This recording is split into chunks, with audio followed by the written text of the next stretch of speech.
Your support helps us bring you programs you love. Go to wyomingpbs.org, click on Support, and become a sustaining member or an annual member. It's easy and secure. Thank you. As the state of Wyoming grapples with its COVID-19 response, the focus now turns to the role that the Wyoming Legislature will play, not just with the pandemic, but also in planning for a forecasted severe drop in state revenues. In a special Capital Outlook, Wyoming PBS sits down with the leadership of the Wyoming Legislature and asks what the citizens of Wyoming should brace for in the coming months. Capital Outlook starts now.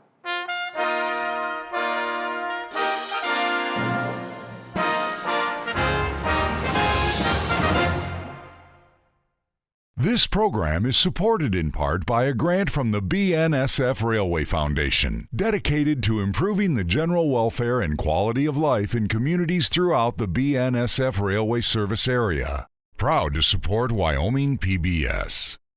By a grant from AARP, serving the needs and providing real possibilities for the over 50 population in Wyoming. AARP Wyoming. Proud to support Wyoming PBS.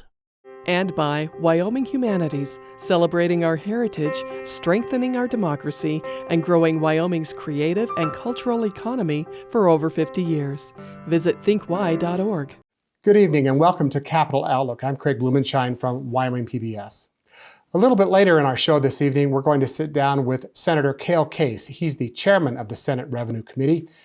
And we'll get his views, unbridled views really, on the free fall that's impacted the state of Wyoming relative to revenue coming into state government. But first, we want to have a visit with the leadership of the Wyoming Legislature. That's President Drew Perkins and Speaker of the House, Steve Harshman. Gentlemen, this is tough times for Wyoming for sure. We thank you both for taking the time to join us this evening. Yeah, thanks. My pleasure to be here. Yeah. Thank you, Craig. Thanks for having us.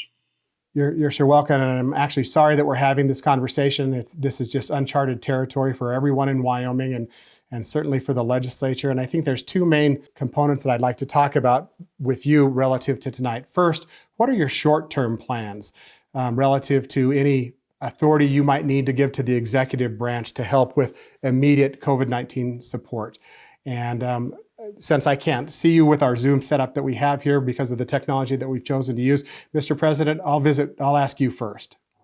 Well, first of all, the Speaker and I have been talking probably every other day. We've been talking with the governor every other day. And we believe that we will probably have at least two special sessions this year. We think that in talking with the governor, one of the first ones we think will be a short one-day session. It'll be held remotely. We believe that we are hoping and believing the governor will call us into that general session. And we, as the Speaker has put it, it's a first things first session, and to deal with some of the emergency and immediate effects of COVID with the money from the CARES Act that is coming to the state of Wyoming, and to try and make sure that that's used in a way that benefits Wyoming and her people and her businesses. Mr. Speaker? Yeah, I think we're looking at really two bills and two broad, kind of simple bills that we could do in a one day. We're going to post those bills later today. Actually, this will broadcast Friday. I guess we're going to hear those bills this Friday, and then we're going to come back a week from now after public comment and legislative comment and so on, and work them over one more time. And then we anticipate that we'd come probably into a one-day special session in approximately 2 weeks. Two ways to have a special session: either the governor calls it or we can call ourselves.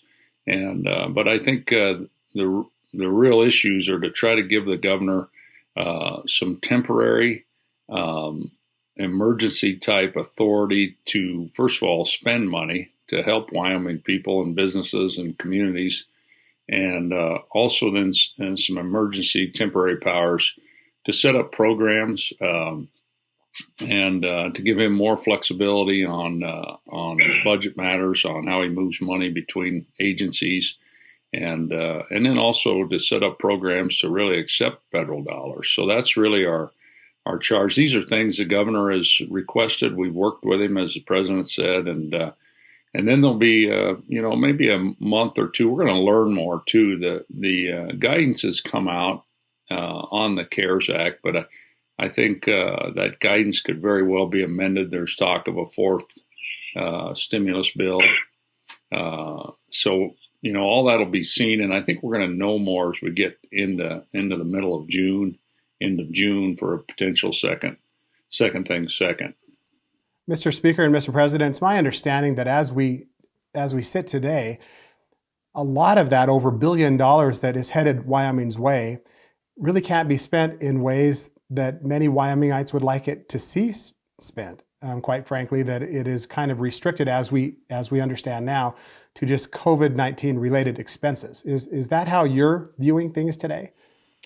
Yeah, I think, and Mr. President, I can't see it I just once federal money comes to the state, then it's really bound by our state constitution, and our state constitution prohibits donations of money except for the need of the poor. And whereas the federal government can write $1,200 checks to every American, the state of Wyoming can't. And I would, so we're a little bit bound by that. I'm hopeful that some of that guidance can be loosened up in the coming weeks. And I guess, there's a lot of ways to work this. I think if we get to a point where it's hard to spend this money, I think we'll work on ways with our people and with the legislature to do the very best we can to get it out to alleviate, all the stress and the pain that's going on out there. So you're exactly right, though. It's not as flexible as we were hoping. Mr. President, do you have anything to add there? Sure. I'll just jump in with this, that the CARES Act itself only had 3 requirements for the use of this money by states. First was that it be increased costs related to the COVID emergency in which the state and the nation finds itself. Second, that it be expended, that it be used for expenses that were not provided for in the most recently completed budget, I think as of March 15th. And of course, our budget was completed in early in March.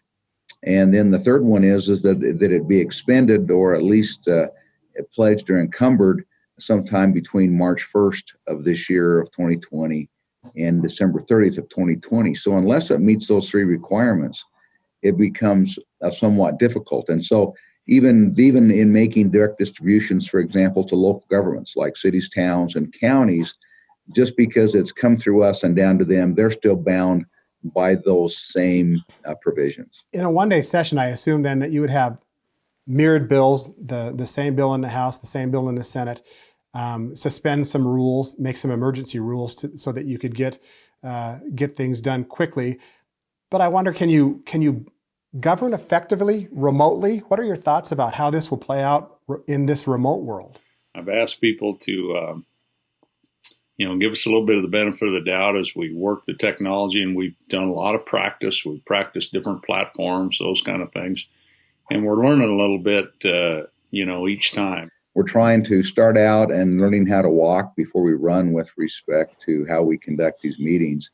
And last week, after a lot of deliberation and discussion, what we did is we're putting out in our notices that we accepted public comment at any time before 5 o'clock on the day before the meeting. And so we probably had close to 15 or more written comments that came in. Most of the public comment that I received really is through mail to my house, phone calls to my cell phone, and then emails to my legislative email account. And that is going full force. I think, and the president's exactly right. And then we're streaming this also on our YouTube channel, which, we had hundreds of people watching it last week. So there's kind of a good and a bad to this. We can actually reach more people than that could come down and watch in Cheyenne, for example. But we're going to figure out that part where people can come in and actually comment on the bill. And we've done that this week. I want to move on to maybe a little bit of the midterm and the longer term. This has been already devastating to the state of Wyoming, not only in your budget forecast, but to the people of the state. I've read a survey from the University of Wyoming that said up to 40% of Wyomingites have already had a immediate family member either lose their job or be impacted with their wages in a very negative way. What, if anything, are you thinking that the legislature can do in the mid to long range to help with Wyoming's economy, given the devastation to oil, the devastation to coal, the devastation to the tourism industry?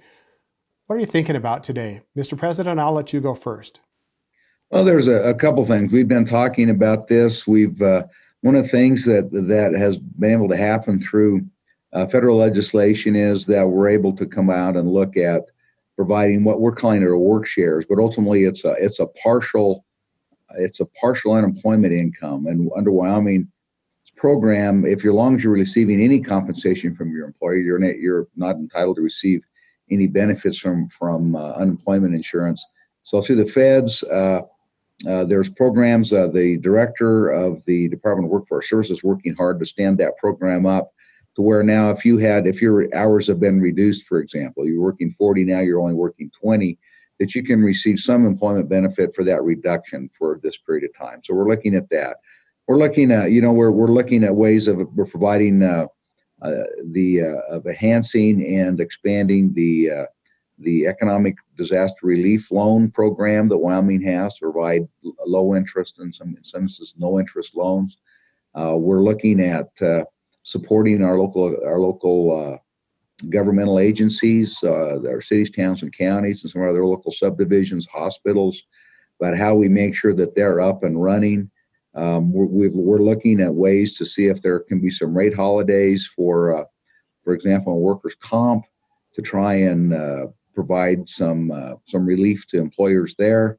But the other thing is we've got to, we're working with the governor, encouraging the governor, and the governor's working hard. I think we'll see his plan come out in the next few days about regarding reopening Wyoming's economy. So there's a lot that's going on, but it's a challenge. Not only the COVID, but as you said, the collapse in the energy price, particularly the oil, is a big problem for the state of Wyoming and her people, and we've got a lot of challenges to overcome. And the state of Wyoming and the government is not going to be able to do everything, but we're going to do our best to do something. Mr. Speaker, that concerns me. And then obviously this Saudi-Russian price war, we've gone from over 20 rigs to we're being told there's 4 this week. There won't be any rigs drilling in the state of Wyoming come June 1st. It'll be the first time since state history, 1890. And how those are, that's catastrophic enough. And then you throw this COVID thing that slows everything down.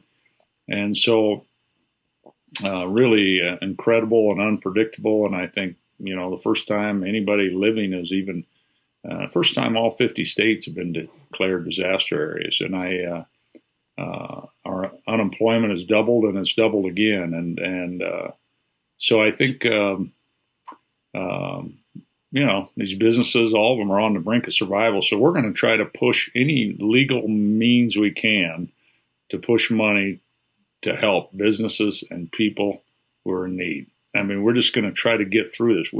Obviously we're knocked down, but we got to get back on our feet. And as the president said, the governor, who's done a fine job, and he gets it from both sides. He's got to look out for the safety of people, and he has then people saying, "Hey, quit having all these out-of-staters come in here." 2 weeks ago, that was the message. We don't want all these people in here. Now it's like, hey, open this up. We want visitors to come in here and camp and tourists and all that. So he's getting it from both sides. And the work that he's doing, I think, has really, really been done well, and really appreciative. So we're going to do our part, and that's we appropriate money, set up policies and programs, and try to, ease some of the human toll of this. But I think just people's hopes and plans and dreams, are just forever modified. And I think, but we will respond. And I think that's the key. You know, when these things happen in life, it's going to be how we respond. Nobody could have predicted this, and then we can shape our own outcome and our own history. And I think, you know, that's Wyoming moving forward. So we're going to keep doing that. Well, we have a lot more that we could certainly talk about, but we will in the coming weeks. And our commitment is to continue throughout the interim, throughout the summer, into the fall, to bringing relevant information to our viewers, Mr. Speaker and Mr. President. We hope that we'll have a chance to visit more as this new territory becomes a little more finely visible to all of us. So we wish you all good health. Thank you so much for joining us today. Thank you, Craig. Thank you, Craig. Up next, I want to tell our viewers, is a conversation with the Senate Chairman of the Revenue Committee, that's Senator Cale Case. Stay with us.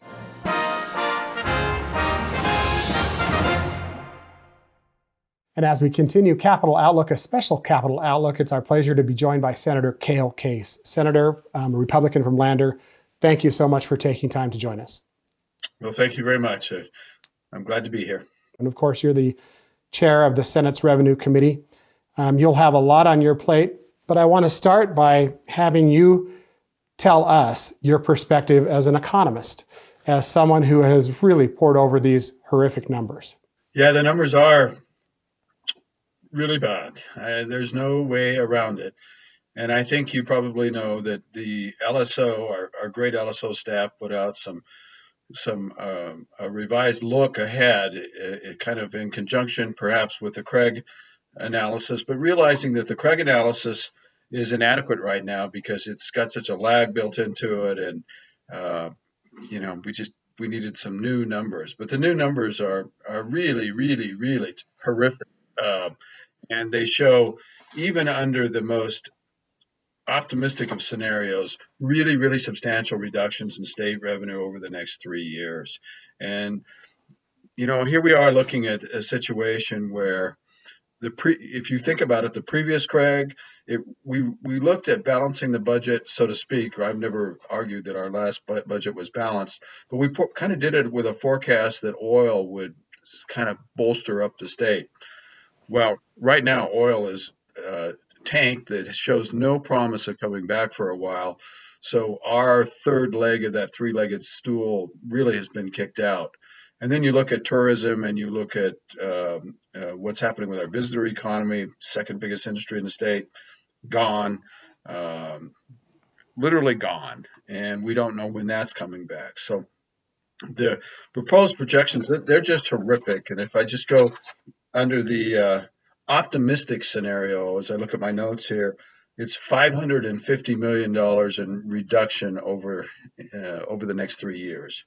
The intermediate scenario, which I've looked at and seems a lot more realistic based on what's happening right now, that's $1.76 billion reduction over the next 3 years. And Senator, remind us right now how much the rainy day fund has in it. I think that's important. About that much right now. So that would completely wipe it out, completely.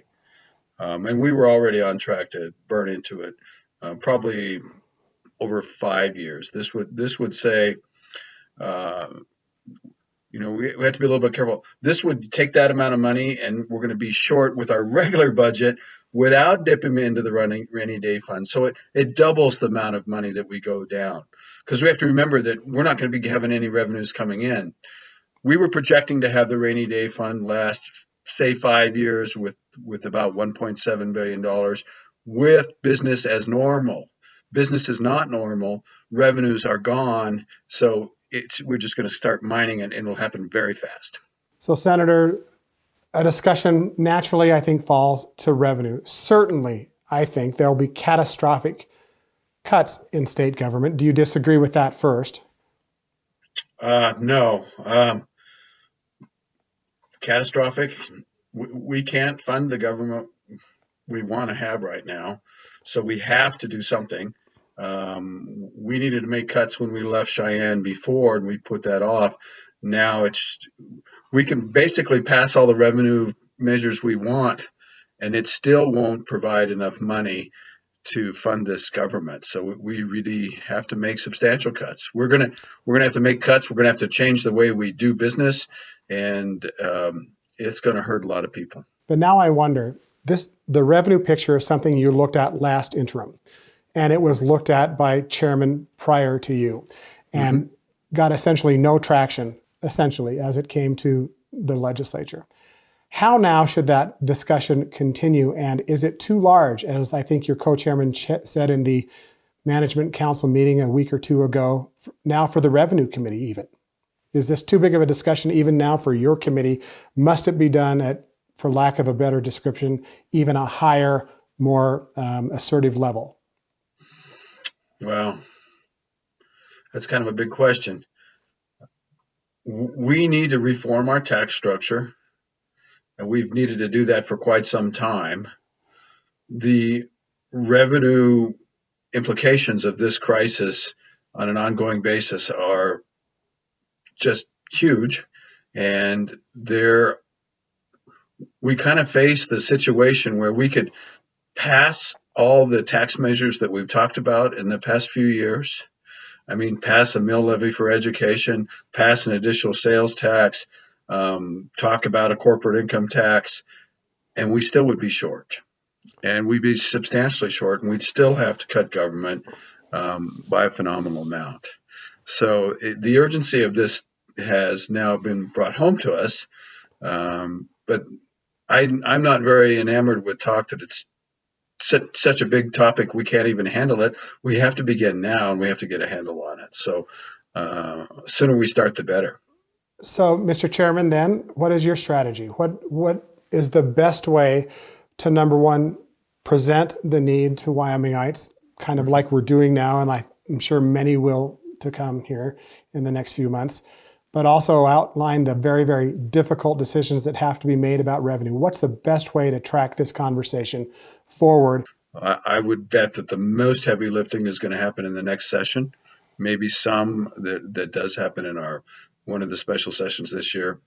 We're going to go through and look at revenue measures that we have discussed before and have been rejected, and put them back on the table, because people, our Constitution requires us to have a balanced budget. So we're going to have to consider them. We won't have the ability that, like the 2/3 requirement that was in the last budget session. So I'm hopeful that they will get the attention and they will get debated. People won't shirk their duty like I believe that they have in the past. We talked all about a soft landing and stretching this out and getting prepared to pass revenue measures. Well, it's all here now, so it's just time to begin the work. We should look at this in another way too. We have pretty good things going for us. We have the lowest property taxes in the country. We have relatively low sales taxes, and our sales taxes aren't applied to a lot of things that in other states they're applied to. We don't have a corporate income tax, and there's fertile ground, I believe, there to begin to look at that, to try to put corporate tax on companies that have perhaps a retail presence here, but no real presence in Wyoming. I'm talking about large multi-state corporations. That's kind of at a minimum to get started on the revenue side. I'm talking about wind, and we continue in Wyoming to be a powerhouse in terms of producing electricity. And there's a lot of tax revenues that come about through the minerals that are mined to produce the electricity in Wyoming. But the truth is, the new renewables, they take up a large expanses of our landscape, but they don't contribute a lot to our economy on an ongoing basis, and yet they have very permanent impact. So I talked to Management Council about having the Revenue Committee investigate the possibility of an electricity tax, one that would be largely exported. For example, in Rocky Mountain Power Territory, 85% of our electricity is actually consumed by people outside of Wyoming. Well, that'd be a very good thing to try to put a tax and have it paid 85% from people outside Wyoming. And it's actually even a little bit more significant than that. And then only about 4% of that its total electricity produced is actually consumed by Wyoming residential consumers and Wyoming small business consumers. So there's room for a very tiny tax that would raise an enormous amount of money and also would not impact our local rates very much at all. And it would recognize that in the future, more and more electricity produced in Wyoming will probably be from wind and other renewables. And so we'd continue to have a revenue stream. It's important to put that tax in place.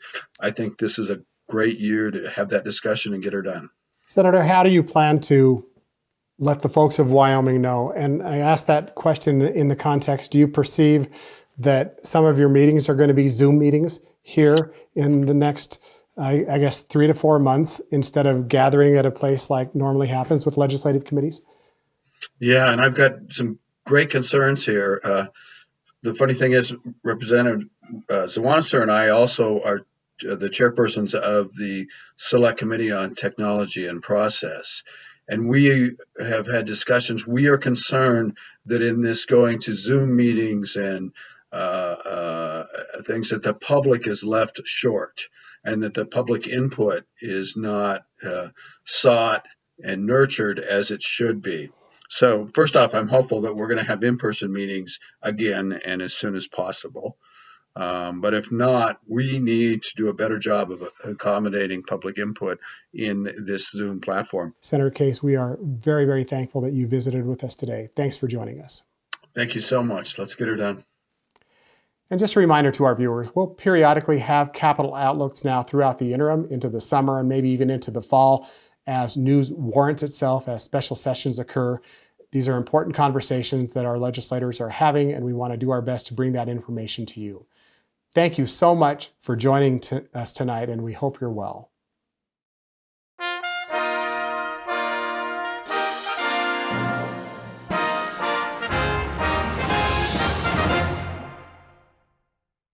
This program is supported in part by a grant from the BNSF Railway Foundation, dedicated to improving the general welfare and quality of life in communities throughout the BNSF Railway service area. Proud to support Wyoming PBS. By a grant from AARP, serving the needs and providing real possibilities for the over 50 population in Wyoming. AARP Wyoming. Proud to support Wyoming PBS. And by Wyoming Humanities, celebrating our heritage, strengthening our democracy, and growing Wyoming's creative and cultural economy for over 50 years. Visit thinkwy.org.